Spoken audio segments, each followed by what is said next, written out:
Hey everyone, tonight we're going somewhere a little different. We're not visiting a palace or a philosopher's study. Instead, we're taking a trip to a place that was once the glittering heart of a global empire, and, simultaneously, a wound in the side of a continent. We're heading to a mountain that devoured men and spat out silver, a place of staggering wealth, and even more staggering human suffering. We're going to talk about the Potosi silver mines in colonial-era Bolivia and the people who worked there. This wasn't just a tough job, it was a state-sponsored, generation-spanning catastrophe. It was a career opportunity you couldn't refuse, largely because it was assigned to you by a lottery system where the grand prize was a slow, mineral-dusted demise thousands of feet underground. It was a job so notoriously brutal that the phrase, "to be worth a Potosi," became synonymous with unimaginable riches, while the reality for those who produced that wealth was a life worth next to nothing. This is the story of the engine room of the Spanish Empire, a dark, airless, and deeply unforgiving place. So before you get comfortable, take a moment to like the video and subscribe, but only if you genuinely enjoy what I do here, and let me know in the comments where you're tuning in from and what time it is for you. It's always fascinating to see who's joining us from around the world. Now dim the lights, let your mind wander, and allow the gentle rhythm of my voice to lull you towards sleep.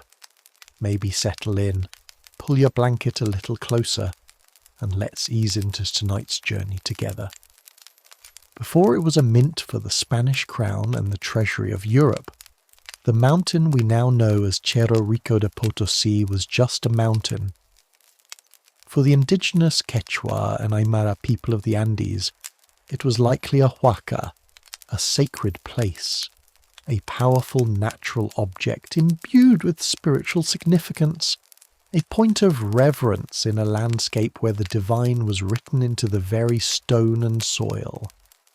It stood silent and imposing, a reddish-brown cone piercing the sky in the desolate, high-altitude plains of what is now Bolivia. But in 1545, as legend has it, the mountain's fate, and the fate of millions, was irrevocably altered.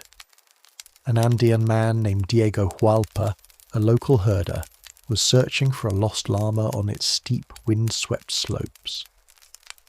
As night fell and the freezing temperatures of the Altiplano began to bite, he built a fire to stay warm. The next morning he awoke to see a trickle of pure molten silver flowing from the rock beneath the embers of his fire. He had, entirely by accident, stumbled upon the largest and richest silver deposit the world had ever known. The secret, of course, did not last long.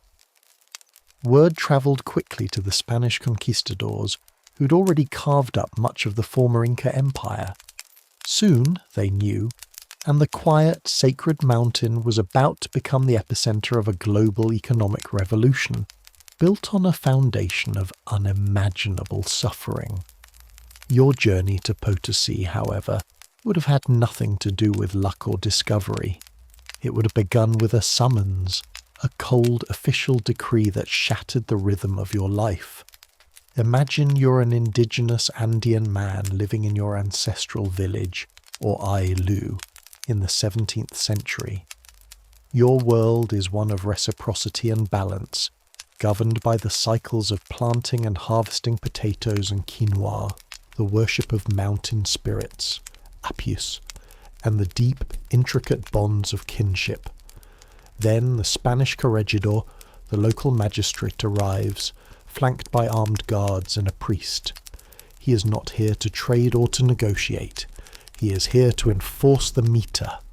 The Spanish, in a cynical stroke of administrative genius, had taken the pre-existing Inca system of rotational public service, a temporary labour tax used to build roads, temples, and state infrastructure for the collective good, and twisted it into an engine of relentless industrial-scale extraction. It was no longer a duty to one's community. It was a death sentence delivered by lottery. A list is read in the village square. Your name is called. There is no appeal, no possibility of refusal. You are now a miteo, one of the 7th part of the male population of your village, designated for a year of forced service in the mines of Potosi. You must leave your family, your fields, which will likely lie fallow in your absence, and the world you know. The journey itself is an ordeal. You walk for weeks, sometimes months, across the harsh, unforgiving terrain of the Altiplano, the high Andean plateau. The air is painfully thin and cold, the sun is brutal, and the landscape is a monotonous expanse of rock and scrub. You are not alone. You are part of a long, sorrowful procession of men, women and children. Families often travelled with the mitayos, unwilling or unable to survive without their husbands and fathers. They carried their own meagre food supplies, their tools, and a profound sense of dread. They were marching toward the mountain the Spanish called Cerro Rico, the rich hill. But the Quechua people knew it by another more accurate name, Orcopotochi, the mountain that bursts forth, and in a darker whisper it was becoming known as the mountain that eats men. Upon arriving, the city of Potosi itself is a shock to every sense. Perched at an altitude of over 13,420 feet, 4,090 meters, it is one of the highest cities in the world. Breathing is a conscious, laboured effort, and the slightest exertion leaves you gasping. In its 17th century heyday, it was also one of the largest and wealthiest cities on the planet, with a population that swelled to over 160,000, exceeding that of London, Paris or Madrid. It was a chaotic, violent and dazzling metropolis built entirely on silver. The city thrummed with a manic, feverish energy. There were Spanish administrators in fine silks and velvets, fabulously wealthy mine owners, azogueros, who lit their cigarettes with banknotes and staged duels in the streets, merchants from across the globe selling European lace and Asian spices, and an army of priests building opulent churches with solid silver-plated altars. And then there were you and the tens of thousands of other indigenous labourers, the foundation upon which all this wealth was built. You lived in the rancherias, crowded and squalid settlements on the city's edge, a stark contrast to the stone mansions of the Spanish Quarter. The cost of living was astronomical. The meagre wage you were promised as a miteo, if you received it at all, was a cruel joke, instantly devoured by the inflated prices for food, coca leaves, chewed incessantly to stave off hunger, thirst, and exhaustion, and, most cynically, the tallow candles you were forced to purchase from the mine owners themselves in order to light your own way into the darkness. It was a perfectly designed system of debt peonage, ensuring you could never leave. You were not just working for the Spanish crown, you were paying for the privilege of your own destruction. Your new life as a miner begins with the descent into the earth. There are no cages, no elevators, no safety protocols worthy of the name. The entrance to the mine, the Bocamina, is a gaping maw in the side of the mountain. You join a long line of men and begin to climb down into a world of absolute darkness. The ladders are notched logs, or more commonly, braided leather ropes with wooden rungs, known as chicken ladders, escaleras de gallina. They are slick with a constant ooze of water, mud, and sometimes blood. You descend in single file, holding a flickering, sputtering candle in one hand, clinging to the ladder with the other, a heavy bag of tools or coca leaves strapped to your back. The descent can take 2 to 3 hours, a slow, terrifying immersion into a world without sun, without fresh air, without hope. The walls of the shaft are narrow, and the darkness is absolute, broken only by the pinpricks of light from the candles of the men moving above and below you. A single slip, a moment of altitude-induced vertigo, means a fall of hundreds of feet, your body bouncing off the jagged rock walls before landing in a broken heap at the bottom. Such accidents are common and are treated with a grim, business-like indifference. A body is removed, and the line simply keeps moving. Once you reach your designated level, perhaps 1,000 feet down, the real work begins. The heat is stifling, a hellish geothermal warmth that contrasts sharply with the freezing temperatures on the surface. The air is thick and heavy, saturated with the dust of silica, arsenic, lead, and other toxic minerals. It coats your throat and lungs, initiating a slow, irreversible process of petrification from the inside out. This condition, silicosis, is so common it is known simply as mal de la mina, the sickness of the mine. It begins with a persistent dry cough and ends, sometimes years after you've left the mine, with you gasping for air, your lungs hardened and useless, turned to stone. There are different roles in this subterranean hierarchy of suffering.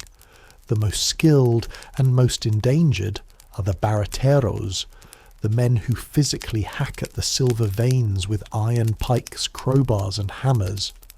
They work in cramped, narrow and unventilated tunnels, often lying on their backs or contorting their bodies into unnatural positions for hours on end.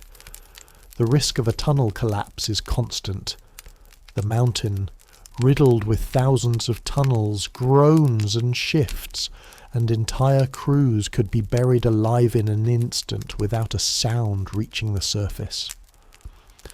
The barateros are the best paid of the forced labourers, but their life expectancy is the shortest. If you're not a baratero, you're likely an apiri, a carrier. Your job is to haul the ore to the surface. The ore is loaded into large sacks made of llama hide or heavy cloth. You hoist one of these sacks, weighing anywhere from 75 to an agonizing 150 pounds, onto your back, securing it with a strap across your forehead. Then begins the arduous, muscle-shredding climb back to the surface.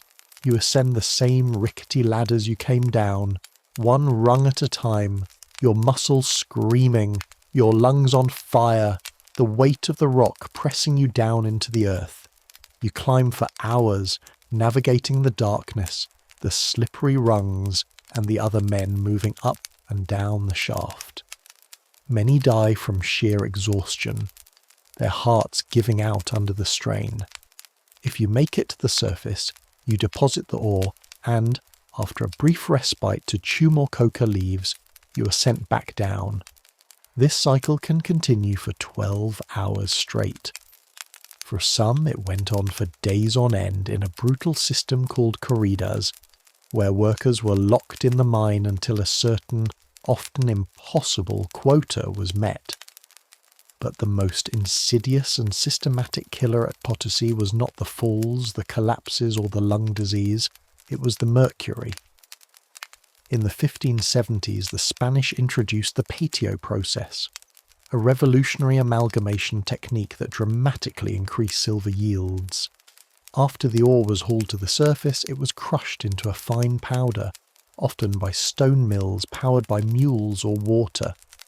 This powder was then mixed in large open-air vats, patios, with water, salt and liquid mercury, which was brought all the way from mines in Huancavelica, Peru, another site of horrific forced labour. You, as a worker, would be forced to wade barefoot through this toxic metallic slurry for hours, sometimes for days, driving animals through it to ensure it was properly mixed. The mercury would be absorbed directly through the skin on your feet and legs. After the mercury had chemically bonded with the particles of silver, forming an amalgam, this sludge was heated in large ovens called buscones, to burn off the mercury as vapour, leaving behind nearly pure silver. You would work near these ovens, breathing in the poisonous, invisible fumes. The effects of mercury poisoning, known as Zog sickness, were a slow, creeping horror. It was a death that began with uncontrollable tremors in the hands and limbs, a condition grimly called the Dance of the Azogardos. You would lose control of your muscles, your teeth and hair would fall out, you would suffer from memory loss, kidney failure, and severe neurological damage, leading to fits of madness and eventually a painful death. The Spanish were well aware of mercury's toxicity. They had seen its effects in their own mines back in Almaden, Spain, but the profits from Potosi were so immense, so central to the survival and ambitions of their global empire, that the human cost was deemed a necessary if unfortunate expense. The silver of Potosi didn't just fund an empire, it was paid for with the sanity and lives of countless men who were forced to handle the very poison that refined it. The legacy of this single mountain is staggering, a story of two interconnected worlds. For over 2 centuries, Potosi produced an estimated 60% of all the silver mined in the world. This river of silver flowed across the Atlantic to Spain, where it financed the Habsburg dynasty's endless European wars, funded the construction of lavish palaces like El Escorial, and fueled the price revolution that fundamentally reshaped the European economy. It was the birth of global capitalism, lubricated by the silver of the Andes and the blood of its people. But for the indigenous populations, it was an open vein. Historians estimate that as many as 8 million people, miners and their families who perished from disease, famine and exhaustion, died as a direct or indirect result of the Potosi meter system.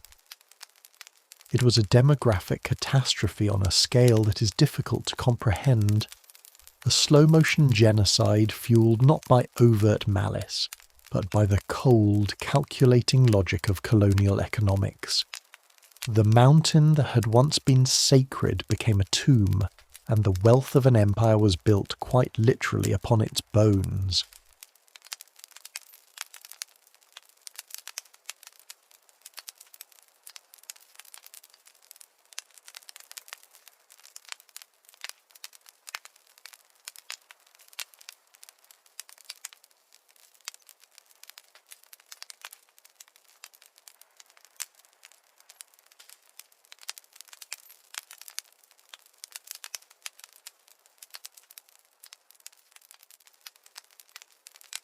Long before the first sunbeams struck the Hall of Mirrors, long before the rustle of silk gowns filled the hallways, and certainly long before the king himself stirred in his golden bed, the true heart of Versailles was already awake and beating. It was a heart that didn't pump blood but water, wood and sweat. It was the vast, unseen army of servants, whose morning routine was a frantic, silent ballet of grueling efficiency, performed in the cold, dark arteries of the most magnificent palace on earth. Your life here was a paradox. You lived in the most beautiful house in the world, yet you were confined to its ugliest, most functional corners, a ghost whose only purpose was to ensure the effortless perfection of a world you could never truly inhabit. Your day as a servant at Versailles began not with a gentle awakening, but with a jolt in the pitch-black cold, sometime around 4 a.m.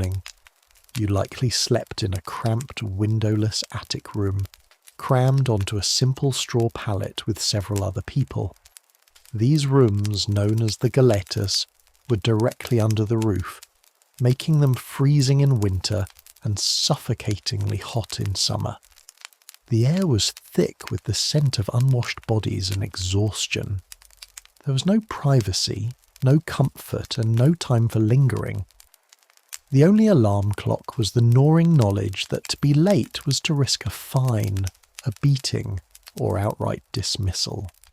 You dress quickly in your simple coarse uniform, perhaps a woolen tunic and linen shirt, and descend into the labyrinthine service corridors that were the palace's hidden nervous system. These were not the grand, sunlit halls the courtiers knew.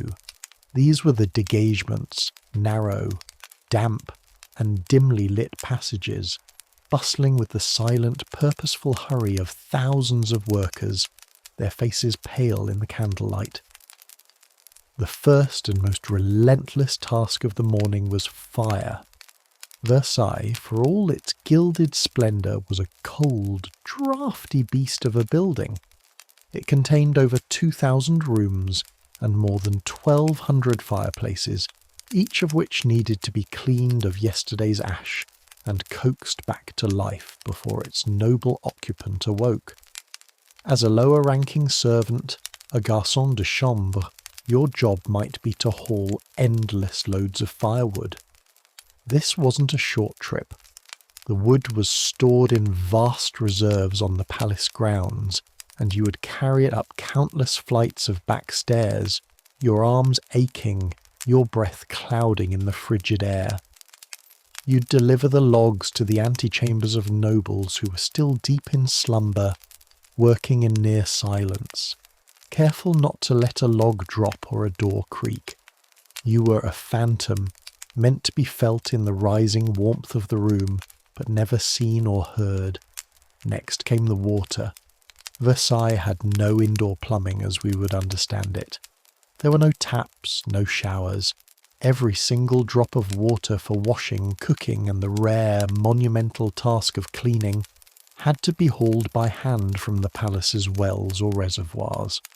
This meant endless trips with heavy copper or wooden buckets, a task that would leave your shoulders and back screaming in protest by the end of the day. The water was used to fill the small basins in the nobles' chambers. Their morning ablutions were a delicate affair, consisting of a quick splash of the face and hands, often with scented water. The idea of a full-body bath was a complex, infrequent event, requiring a portable tub and dozens of buckets of heated water. The vast majority of the water you carried was for cleaning the endless marble and parquet floors, which were constantly being soiled by the muddy shoes, spilled wine, and careless habits of the thousands of residents and their numerous, often untrained pets.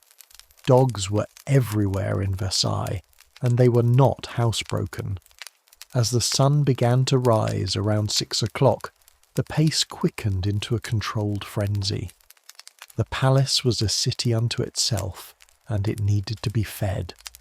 The kitchens located on the ground floor were a world of their own, a series of vast, cavernous rooms filled with roaring fires, steaming cauldrons, and the clang of copper pots.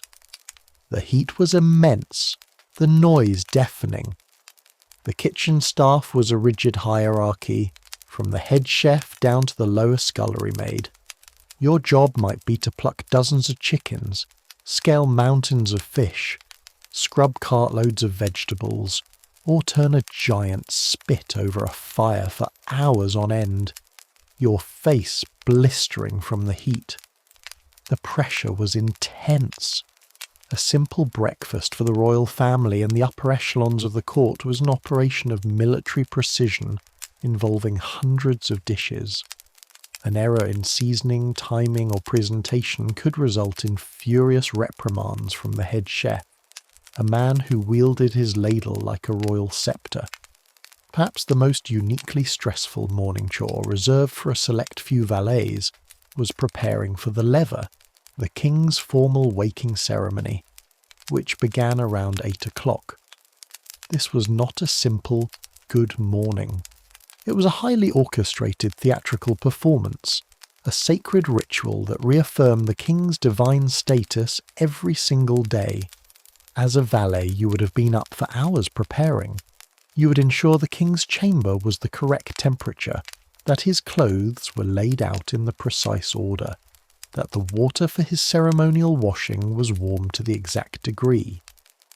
The slightest deviation was unthinkable. During the ceremony itself, dozens of the highest-ranking nobles would be in attendance, all watching, all judging. You would perform your duties, opening the bed curtains, presenting the royal shirt, with practiced invisible grace. A single mistake, a fumbled item, a moment of clumsiness would not just be an error. It would be an insult to the divine order of the monarchy, and you would bear the full immediate wrath of your superiors. You had to be a perfect silent machine.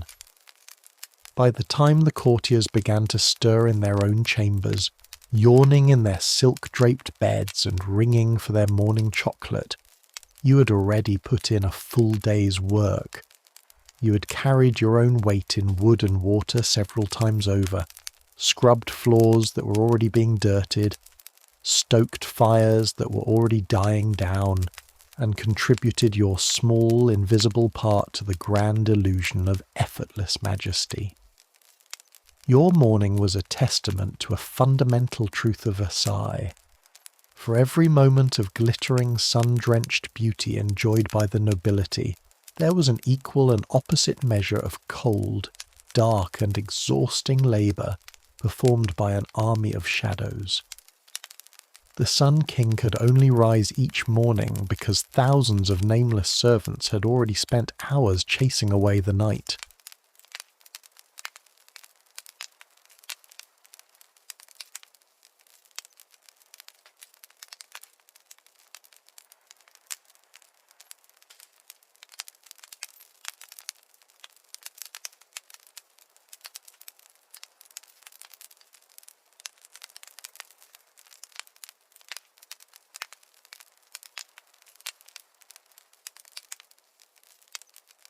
The story of coffee doesn't begin in a bustling cafe with the hiss of an espresso machine.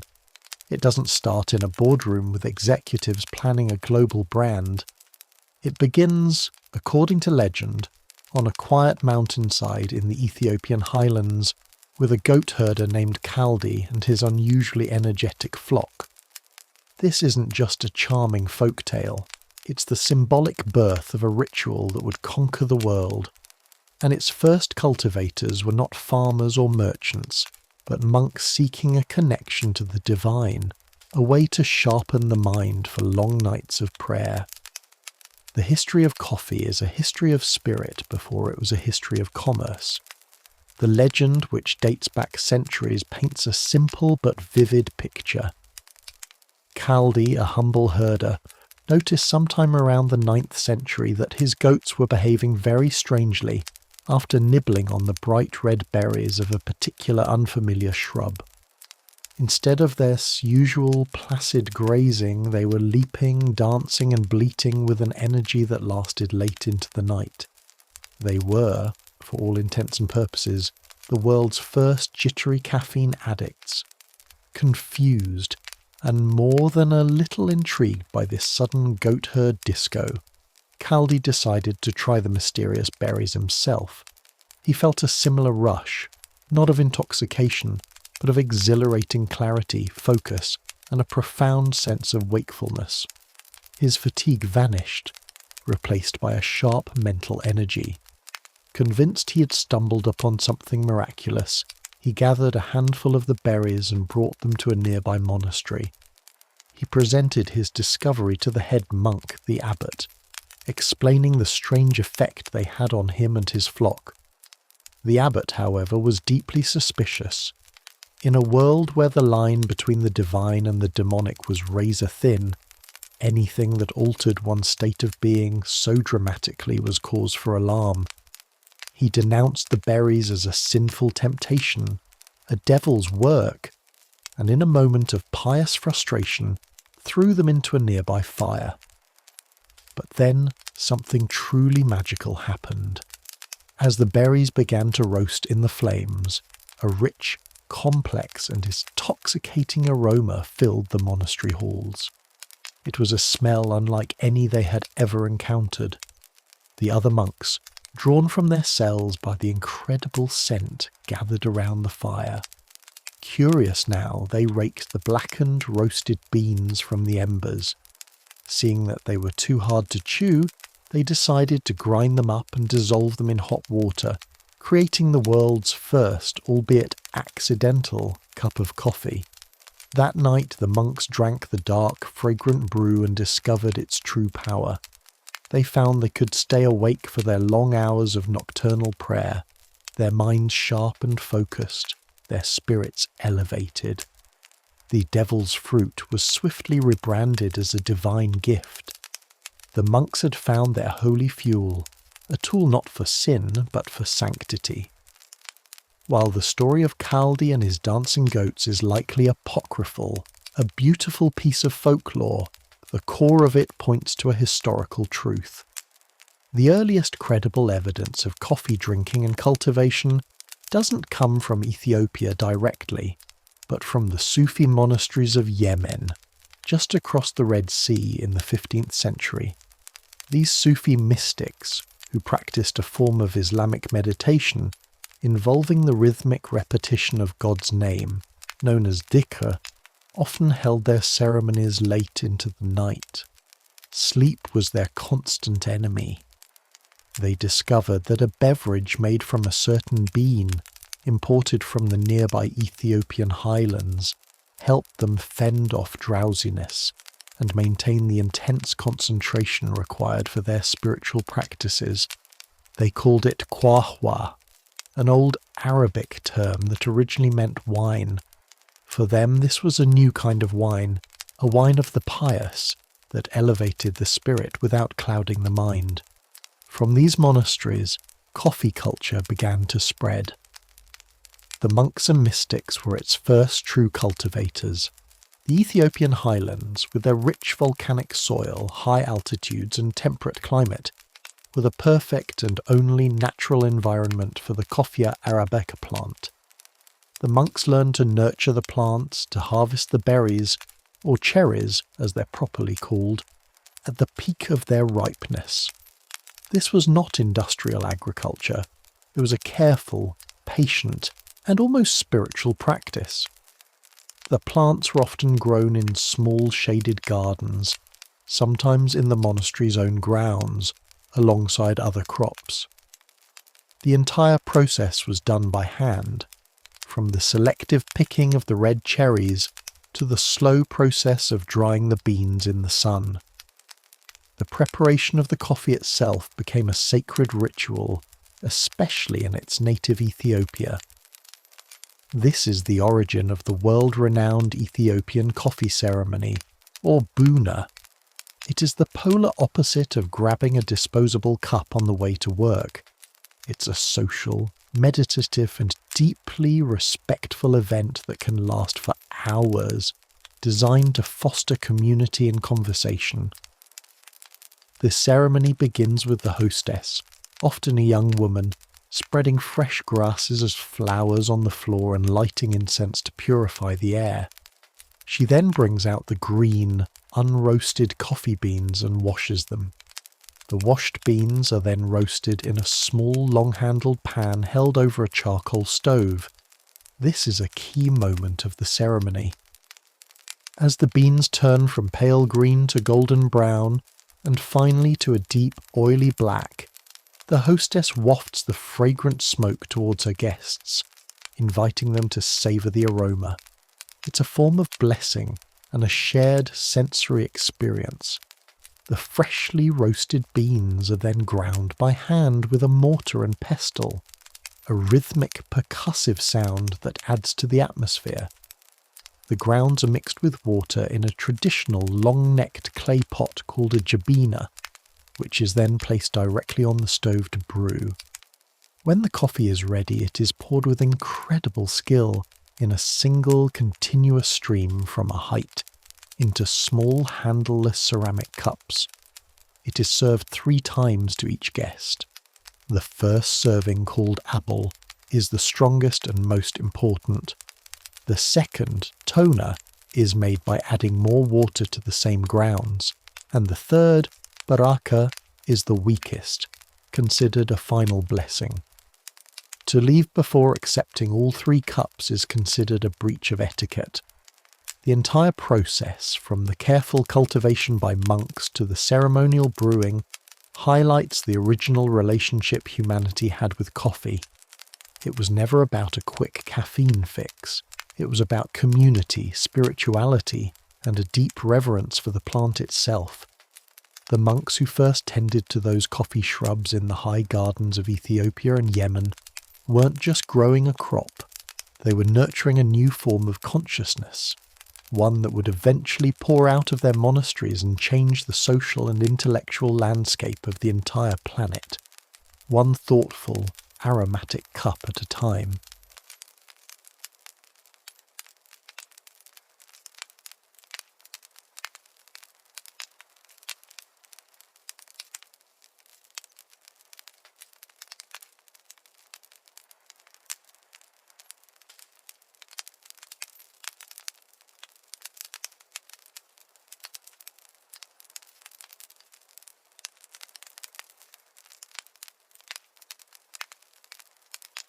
In ancient Babylon, in the lands watered by the Tigris and Euphrates, the path to a respectable career as a scribe, priest or administrator didn't start with an internship or a university application.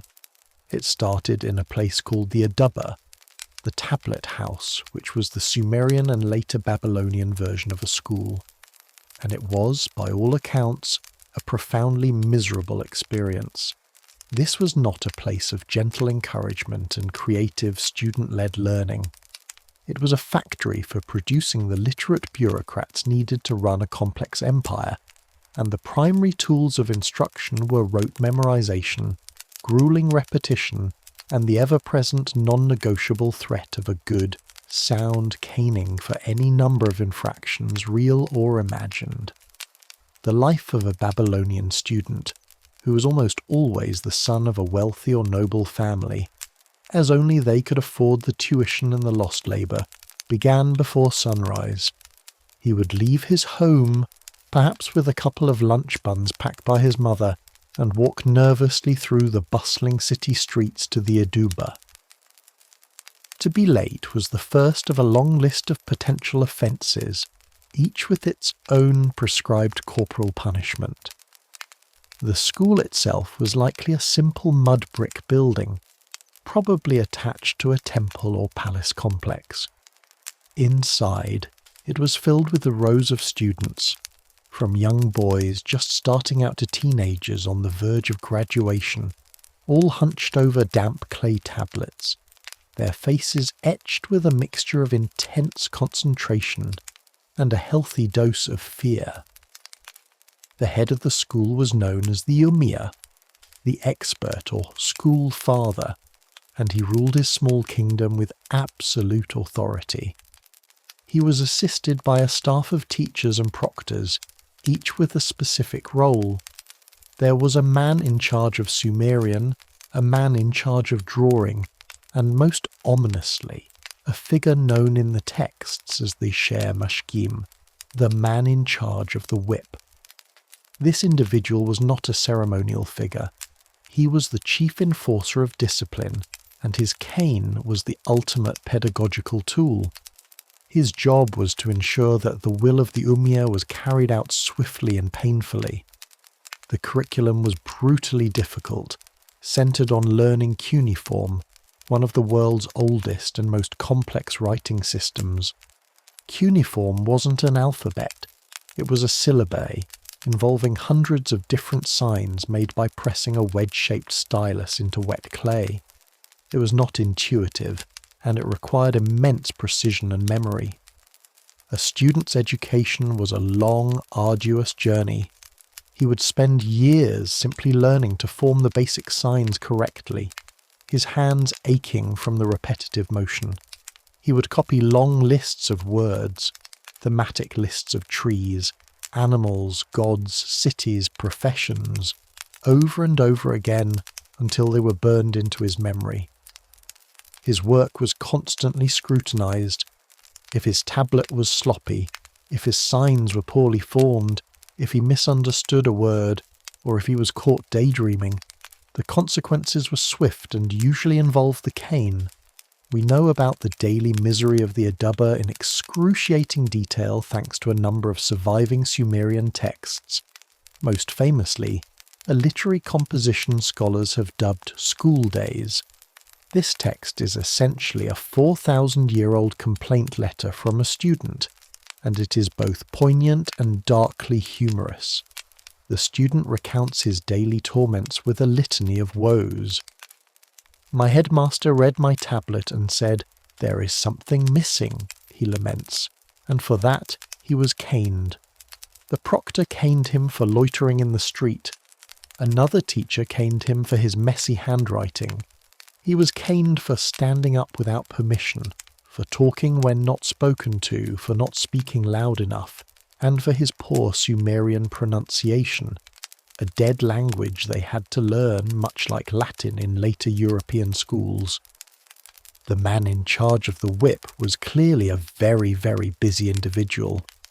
The goal of this harsh discipline wasn't just to enforce order or to vent a teacher's frustration. It was to instill a sense of absolute obedience and unwavering respect for authority. These were the qualities deemed essential for a future civil servant in the highly structured, hierarchical society of Mesopotamia. A scribe's work was not to be creative, it was to be perfect. A mistaken illegal document, a tax record, or a royal inscription could have serious consequences. The Adubba was designed to beat any trace of individuality or sloppiness out of its students.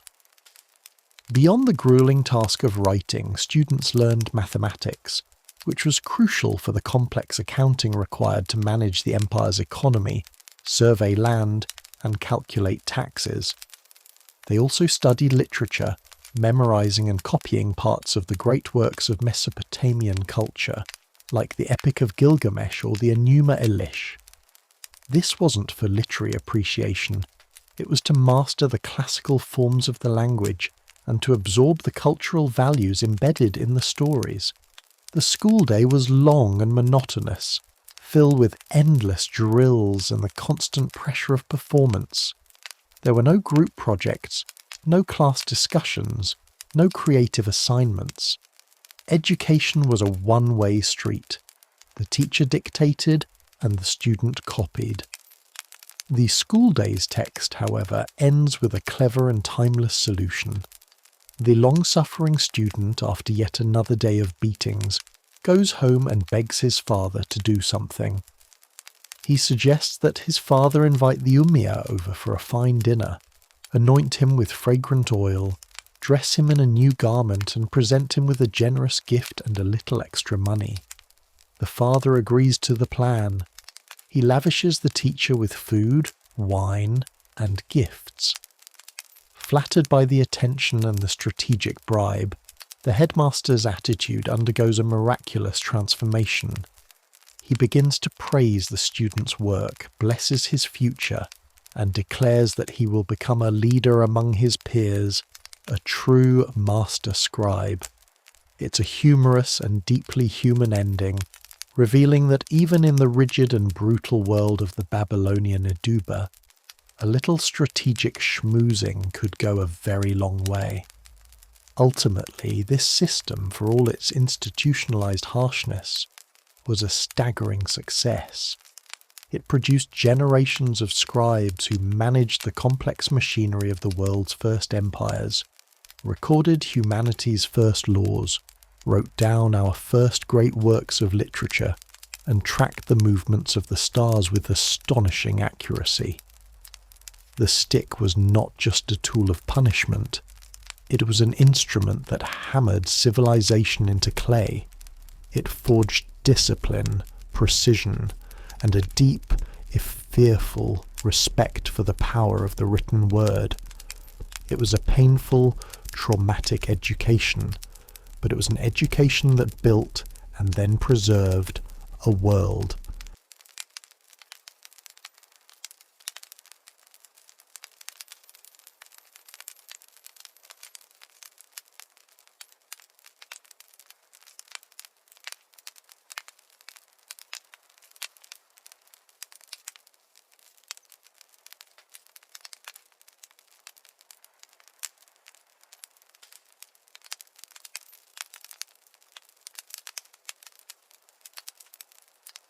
The morning doesn't arrive with the crowing of a rooster or the gentle light of dawn filtering through a window.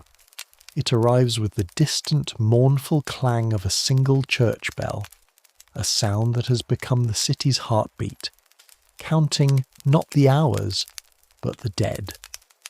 You awaken not from a peaceful slumber, but from a shallow, troubled sleep on a simple straw pallet in a room that smells faintly of vinegar and dried herbs.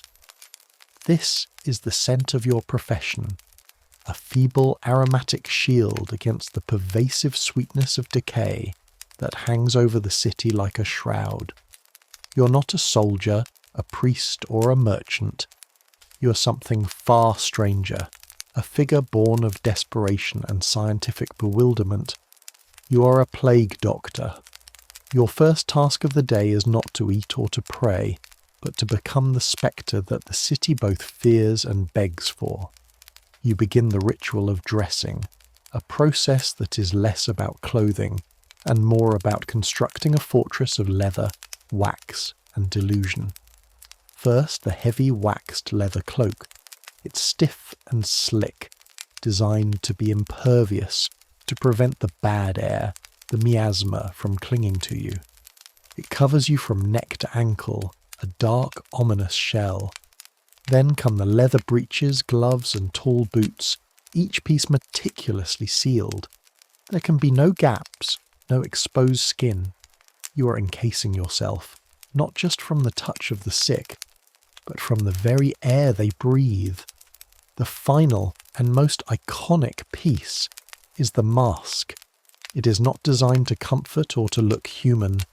It is designed to terrify and, in theory, to protect. The mask is fashioned from dark leather, with round glass eyepieces that give you the blank, unblinking stare of an insect. But its defining feature is the long, bird-like beak, a grotesque protrusion that extends 6 inches from your face. This beak is not for show. It is your personal portable air filtration system. You carefully stuff its hollow interior with a pungent concoction of herbs and spices, mint, cloves, camphor, lavender, and myrrh, all held in place with a bit of straw or wool. The theory, as proposed by the leading medical minds of your time, is that the plague is spread by poisonous vapours, or miasma, which arise from swamps, corpses, and general filth.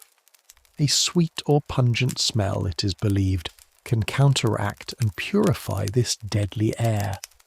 Every breath you take is filtered through this fragrant bouquet. You breathe in the scent of a potpourri garden, while you walk through the landscape of the apocalypse. To complete the ensemble, you don a wide-brimmed black hat, a symbol of your medical profession, and take up your long wooden staff. The staff is your most versatile tool. You use it to keep your distance from patients, to examine them without touching, to push aside the desperate, and sometimes to fend off grieving, angry relatives who mistake you for an angel of death rather than a healer. Dressed, you're no longer a man. You're an icon, a walking hieroglyph of dread and hope. You step outside into the eerie silence of the morning streets. A city in the grip of the Black Death is a place of profound and unsettling quiet. The usual sounds of urban life, the chatter of the marketplace, the hammering of artisans, the laughter of children, are gone. They have been replaced by the tolling of the bell, the rumble of the death cart making its rounds, and the faint, muffled sound of weeping from behind shuttered windows. Red or white crosses are painted on the doors of the afflicted, stark warnings to stay away.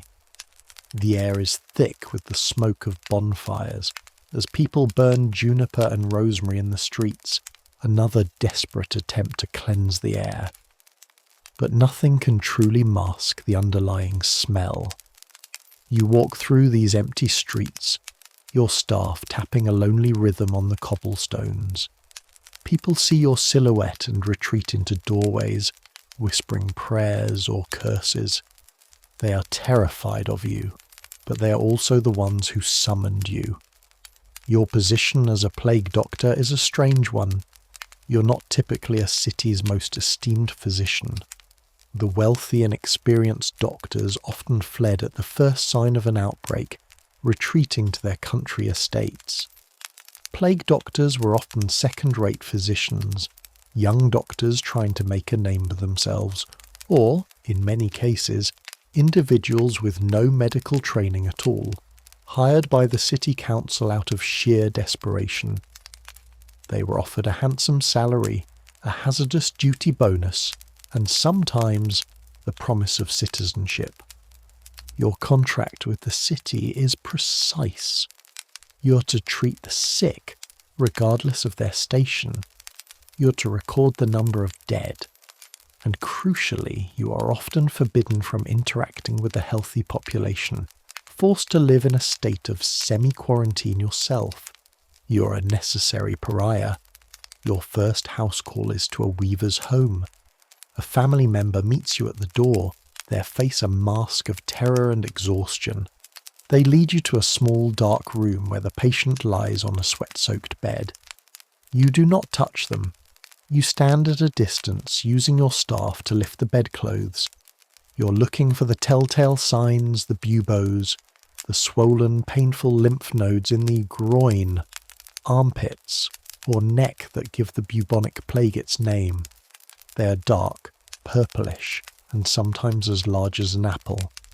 The patient is burning with fever, delirious, their body racked with pain. The family looks to you with desperate eyes, searching for a cure, a miracle. You have neither. Your medical knowledge is based on the theory of the four humours, the belief that health depends on a balance of blood, phlegm, black bile, and yellow bile.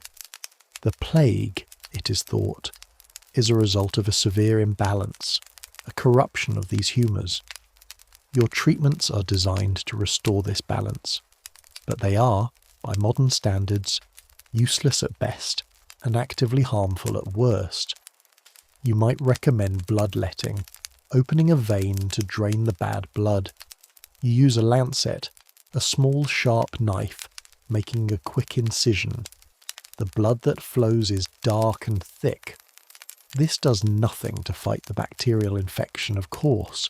It only weakens an already failing body. Another common treatment is to lance the buboes. The theory is that this will release the poison trapped within the swelling. You take your knife and make an incision. A foul-smelling pus erupts. You then apply a poultice, a warm, moist dressing. The ingredients for this poultice are drawn from the strange and wonderful world of medieval pharmacology. It might be a mixture of onion, fig, and butter. Or perhaps something more exotic, like a paste made of dried frog or pigeon entrails. These are not random choices. They are based on complex theories of sympathy and alchemy, the belief that certain substances could draw out the poison. The patient screams in agony during the procedure. You remain impassive, your face hidden behind your inscrutable mask. You're not here to provide comfort. You're here to apply a science, however flawed it may be. You leave the weaver's house, leaving behind a few instructions and a bill for your services which the city will pay. You know, with a grim certainty, that the patient will likely not survive the day. You move on to the next house, and the next. The scenes repeat themselves with harrowing similarity. The fear, the fever, the buboes, the desperate hope in the eyes of the living. You are a witness to the slow, methodical dismantling of a community. You keep a ledger, noting each new case, each death. Your notes are not for scientific study in the future. They are for the city council, to track the plague's progress, to know how many more graves to dig. By midday, the death cart, the courtyard, makes its rounds. 2 men, their faces wrapped in cloth, call out, "Bring out your dead!" Bodies are brought out from the houses wrapped in simple shrouds and loaded onto the cart like firewood. Sometimes entire families are carried out together. You might be asked to officially pronounce a death, another part of your contractual duties. You use your staff to confirm the absence of breath, your gloved hand to check for the coldness of the skin. It is a mechanical, detached process. You have to be detached.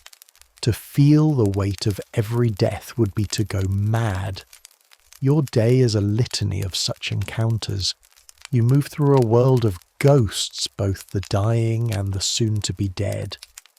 You might perform an autopsy, another task uniquely permitted to plague doctors. The church forbids the desecration of the Christian body, but the city, desperate for answers, allows you to open the dead to search for the cause of the disease. Your anatomical knowledge is rudimentary, but these grim explorations give you a morbid expertise that no university-trained physician possesses. You see the internal ravages of the plague firsthand, the blackened organs, the internal bleeding. You are mapping the geography of death itself. As evening falls, you return to your isolated quarters. The ritual of undressing is as careful as the dressing. You wipe down your leather cloak and tools with vinegar. You remove the mask, and the heavy herbal scent is replaced by the stale air of your room. You are a man again, stripped of your terrifying uniform. You're alone with your thoughts, with the images of the day, with the ever-present sound of the tolling bell. You eat your simple meal, knowing that you are one of the few people in the city with a guaranteed income, a grim irony in a world that is falling apart.